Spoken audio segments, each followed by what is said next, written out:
ភើស្រាប់អងអារម្មណ៍ភ័យផងណាខ្ញុំអួយរាត្រីទឹកខ្មុំខ្ញុំយំ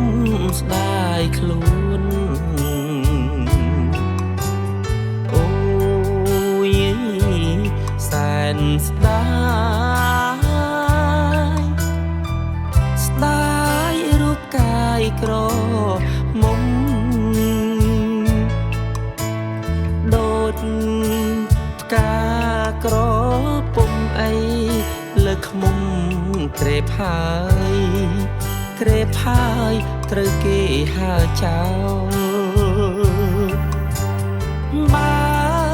គេចោលខ្ញុំមែនចិត្តអើយច្រណែនមានតែទឹកភ្នែកទេអូយនេះហើយរឿងស្នេហ៍ទើបតែនឹងស្គាល់រាត្រីទីមួយសូមមេត្តាករណាខ្ញុំផងបងអើយបងក្រមុំមាន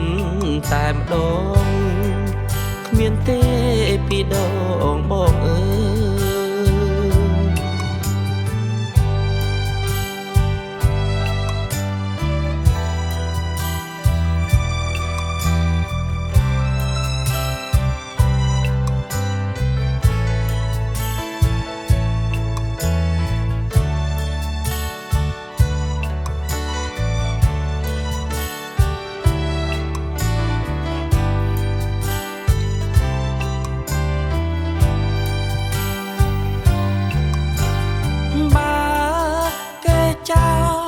ខ្ញុំមែ